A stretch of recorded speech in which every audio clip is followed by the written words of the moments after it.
Hello, crypto boys and ghouls, and welcome back to the channel, Tales from the Cryptmancer, where we feature content on play and earn games on the blockchain, such as Splinterlands. And in today's video, I just wanted to walk with you through an exercise in real time here for land strategy for Splinterlands. And with land just possibly a few short days away, it's crunch time when it comes to planning. And I wanted to do an exercise and walk you through my thought process and analysis here for my own land purposes.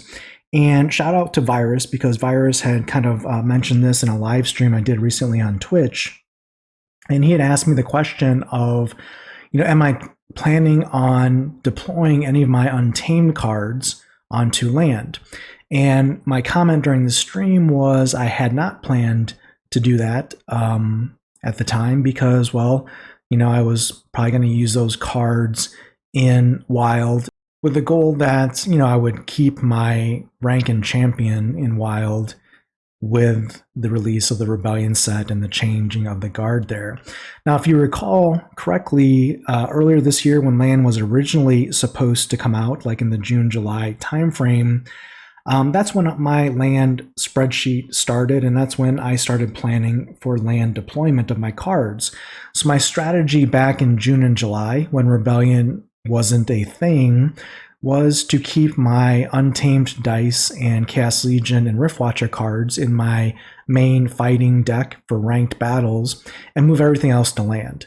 That would be alphas, betas, anything in that era, kind of the traditional wild cards. And I would just move into strictly a modern only card playing deck. And that would have been a fine strategy, but then Rebellion has popped up in about the past month or so, month and a half or so, and now Rebellion's a thing. So in just basically about another week and a half, Rebellion is also planned to be released from a general sale perspective, which means Untamed and Dice cards will move into the Wild format. So now the question is, if I had planned to fight in Wild with basically modern cards and maintain a champion rank, that would have probably been fine if Rebellion cards were also introduced, because now there's going to be Rebellion cards in Wild as well. And, the topic of a vintage league that just has the old cards and not the current set is an interesting one that I brought up a while ago, but we're not going to talk about it in this video. Right now, we know that Wild will likely have Rebellion cards in it with dual element summoners, with summoner tactics, with a whole bunch of new powerful cards. So if I'm rolling in the Wild League with just Chaos Legion, Riftwatchers, and some Untamed Dice, it may not be enough unless I buy, some Rebellion cards and packs. That's a separate topic though, and I haven't planned for that. But really for this video, what I want to try and understand, to answer Virus's question is, are there some cards that I really should be deploying on land up front when the initial land deployment happens, rather than later and in the future when I determine that maybe I don't need to use them in my playing deck?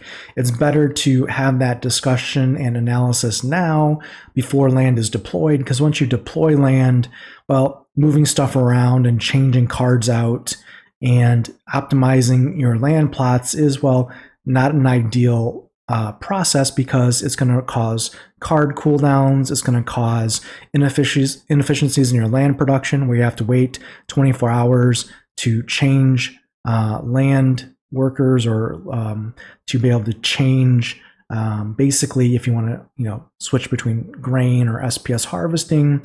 These are all things that if you have a land operation that's running smoothly, you don't want to interrupt and take downtime, right? It's kind of like a factory line which you want to keep running 24/7 ideally, so you're always producing goods. So what I wanted to do is do an analysis with you live here on this particular video and see if we can find any potential candidates that I had planned to keep in my playing deck to potentially move onto land before land deploys and take some of that production point benefits for those cards. So let me show you what I did. I've done two things to prepare for this discussion today. One is I went on to Peak Monsters and I exported all of my kind of untamed dice era cards that were over 1000 PP, and here's PP there. So you can see here I've got cards ranging from 3000 production points all the way down to, well, a little above 1000 here is basically what we have done. So we want to highlight those cards that will be the most valuable on land. I mean, basically 1000 production points isn't really that valuable. It's like a Chaos Legion common maxed card, so nothing too special here, but these could be productive on some of my land plots. So what I wanted to do is I've sorted all of these out, or exported these all from Peak Monsters. These are in my playing deck today that I'm using. You can see there's some good cards here. We've got High Priest Darius, we've got Magnor, Cornealis, Scale Doctor, Mimosa, Byla, Lear. So some good cards, right, that help win battles. But what I've also highlighted here, in addition to production points and the level and BCX of the card, is I have their last, or I should say their cooldown here coming out of the game, basically if they've been used recently. Right now I have Xbot running these battles in wild for me at the moment. So we can see here is I've highlighted in column F here if Xbot hasn't used that particular card within the last 24 hours, basically. So those cards are highlighted in green as potential candidates to move on to land. And you can see there are actually a number of cards that Xbot hasn't even used once in the last, I think it's actually 48 hours, last 2 days. So these would be good candidates if Xbot's not going to use them in wild. Well, maybe I can shift them to land and not see any impact in my rank. Now, what I wanted to do to determine as a final factor is I wanted to look at two things here on stream with you today, or in this video, is I wanted to understand if they're in the top 50% for Xbot from an ELO perspective, meaning these are valuable cards that maybe just Xbot didn't use for whatever reason in the last 48 hours. And two, I wanted to understand, would these cards be candidates for renting from a DEC perspective for passive income rather than placing them on land. So what I'm going to do here actually is let's go and let's do the analysis for the top 50% ELO rating. If you're not aware, this spreadsheet here is published by Xbot. It is an analytical breakdown, last updated in August, so not super recently. It's, I guess, a little over 3 months old at this point. But I filtered here on the wild format for Champion League, and basically it's given me the top cards because I've filtered and sorted by total ELO. So it's going to tell me here what are the top cards for the Wild League for Champion. And you can see here at the top of this list are some cards that you would think are very popular and used by Xbot. No surprises here. Dr. Blight, Kitty, Failed Summoner, Lux Vega, Almo, Tower Griffin, Jotun, etc. So what I basically have done is it's got some cards in here that are not untamed in dice. It's got like Prismatic Energy. I didn't filter those out because it's a reward card.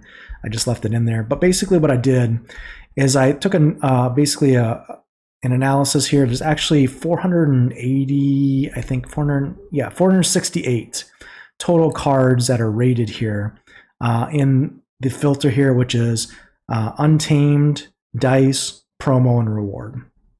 And what I've done here is column A is a listing of basically a stack ranked of cards 1 through 468. Now what I want to do here is see where the cards that I have in my collection, where they rank on this ELO rating. And if they're not in the, let's say, the top 200 cards for ELO, that's probably another good candidate for me to not keep in my playing deck, right? If it's not one of the top 200 cards that Xbot sees as valuable based on ELO overall.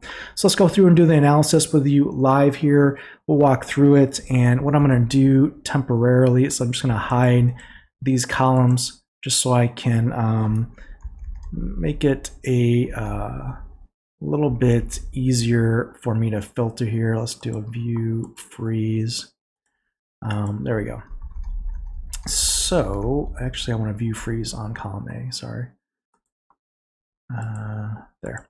All right, so in top 50%, so Dark Han here is 3,000 production points. It's not been used by Xbots, and if I search for it here, let's see, it's actually ranked 119. So it is in the top 200. So we're gonna put this here. We're gonna give it a yellow color code. Let's look at Magnor here. Let's see where Magnor lines up.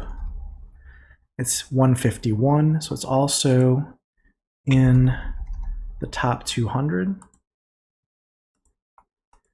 Let's see, our next unused card is Chain Golem. It's 305. So this one, again here, we're gonna give it a green rating. This is a non-top 200. It's not been used.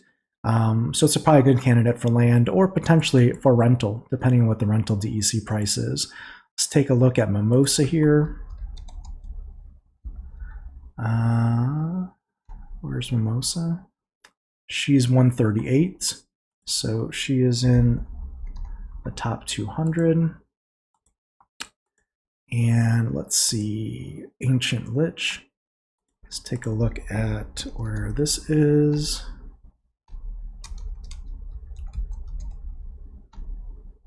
Huh, it's a reward card, right? So I wonder why it's not showing up here. In either case, it should show up, right? No, just Ancient Redwood. For whatever reason, Xbot's not even showing this card. I'll have to take a look and see if I can find that offline. Now let's take a look at Pyromaniac. I don't want to take too much time. Pyromaniac here is 314, so that's not a top-rated card as Xbot goes. Mythica Headhunter, 208, so that's out of the top 200. And let's take a look at Onyx Sentinel, 329. It's actually a really decent card. That's just not used all that often by the Xbot algorithm, it looks like. Let's look at, oops. Let's look at Dragon Spirit. 348, towards almost all the way at the bottom. It's a good candidate for land then. Let's look at Luminous Eagle. I just purchased this card recently, and it's 342. Also not very popular with Xbot. So we're finding definitely some potential candidates to park on land. Fire Elemental. Wow. 262. So that's also not a top rated card by ELO, not used recently. Phineas Rage.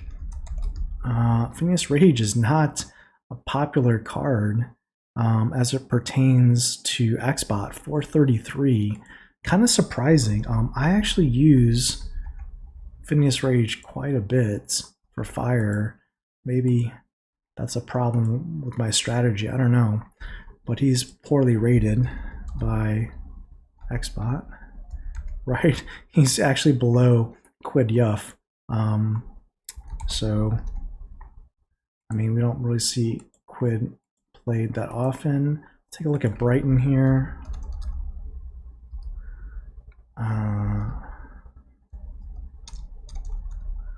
102, that's pretty expected. That's, you know, a reasonable card to use in battle. A Freet Elder, 340. That's another double green here. And Charlock Minotaur, I'm guessing this is not used. 415 as expected. So another candidate from land. Pyromancer. 406, another candidate. So what we're seeing here as we're going through here, we're not seeing these cards rated very high from an ELO perspective. We're not seeing XBot using these cards frequently. So yeah, I mean, if we're not going to play in Wild manually, these cards would just be riding the pine and would be better off either rented, sold for other assets, or placed on land. Is the really what we're looking at here. Phantom of the Abyss is 157, so that's not necessarily a great candidate. Remember also, just to be not used in the last 2 days doesn't mean XBot will never use them. It just means that over the last 2 days, you know, the matchups were such that you know, they didn't play them. So Kron also not in the top 200. Dragon Jumper definitely is 75. That's what I would expect. I'm surprised that it didn't use it recently. Jotun also not used, but he's number 7 here. So there's definitely some cases here where perhaps the level of the card comes into play for XBot, because I don't have a max Jotun. We already did a Freed Elder. I guess I have 2 of those. We're just going to put a green because we know it's good to go. And then Nightmare. Let's see where Nightmare's at. I'm curious to see 209, so right on the border. I mean, I use Nightmare when I play manually, but you know, in this case, XBot's not using the card and it's not highly rated. Torhilo, I'm guessing, is similar. Yeah, 461 out of 468. Not a popular card from an XBot perspective here. Sporcerer, I use this a decent amount. Let's see. It's again a reward card like Ancient Leech. I think that's, there it is. I spelled it wrong. 422. So this one also is not used by XBot and not highly rated. Unicorn Mustang. We'll see about this one. I'm curious. Unicorn Mustang 198, right on the edge there. What should you expect? I mean, Unicorn Mustang is a solid card. In the top 200 there. Silver Shield Sheriff 387, not super popular here. So definitely finding some candidates here to put on land. And the last 2 we have are Tortesian Chief and Axemaster. 394, not very popular, not being used. That Neutral Healer. And then Axemaster. Again, I like Axemaster, but I don't think XBot does necessarily. 202. So just outside the top 200, not used recently either. So now we have basically between usage and between ELO rating for XBot, we have more of a kind of a heat map of what candidates, like the double greens, would be what we'd certainly consider pretty much green lit to be placed on land or to be allocated to land, not adding value in the playing deck, not highly rated by XBot. But what I want to do now is I want to go in the game and see what the rental market's looking like currently for these cards, to see if it might make sense to keep them on the side and rent them instead of putting them on land, basically permanently. Now, I believe the rental prices will go up once land hits, especially for meta cards. So let's take a look at the double greens and see if there's any interesting rental data that we can see here. Well, we're going to go here. I'm going to start with Chain Golem. Go through this exercise here as well, because we want to understand what we're looking at here. So Chain Golem is a neutral legendary, right? There it is. Let's go to rent. This is a max level Chain Golem. Let's sort by BCX. So we can see here, max level Chain Golem is renting for 31 DEC a day is the current low bid. So I'm going to put that in our spreadsheet here, 31. And then let's go to the next screen. And that's going to be Pyromaniac. Let's take a look at this card. See what it's renting for. What I'm going to do, just to save time on the video, I'm going to stop the video here. I'm going to collect all the data so you don't have to see me go through and find all of this. And then we'll review the data here in just a minute. All right, we are back. I've collected the data and I've summarized it here. Let's walk through it real quickly for you just so you can see what we're able to collect. I basically highlighted in yellow anything that rents for over, let's say, $1 in the current rental rates in a given month for passive income. And anything that's over $2 I've listed in red. Anything less than $1 is green for rental income. You can see here, you know, Dark Wands, a yellow, Magnor is a yellow, Mimosa is a red, Chain Golem's a yellow. And basically you can see here I've gone through and, you know, basically looked at the rental data for those cards that were kind of on the fence here. And you can see here I've got all this data collected. And basically what I've done is looked at, again, if Xbot's using the card as criteria, if it's a top rated, let's say in the top 50% rating for ELO from Xbot as a factor to consider. I've looked at the rental DEC passive income in a, let's say, current month based on the current rental market, with the basically thought that that will increase once land is released, and basically put all of these data points together for my Untamed and Dice cards. And here are the decisions basically that we're looking at right now. So these are the cards in column B that I will look to keep in my playing deck here and keep those in the wild and using those for my ranked battles. You can see there's roughly 30 of those cards. And then I've identified candidates for land that weren't used in the playing deck, that weren't good rental candidates. You can see here we've got basically 15 cards worth of land workers here. So roughly 3 new plots that I'm going to be able to put some pretty good production points, nothing too fancy, but at least between 3,000 to 1,000 per card on land. And then I've identified some candidates that really weren't good for my deck to keep from a playing perspective necessarily, but they rent pretty decently today and should rent even better in the future. There's roughly about 7 of those cards that will be on the rental market. And then we have here, let me see if I can shrink the screen a little bit.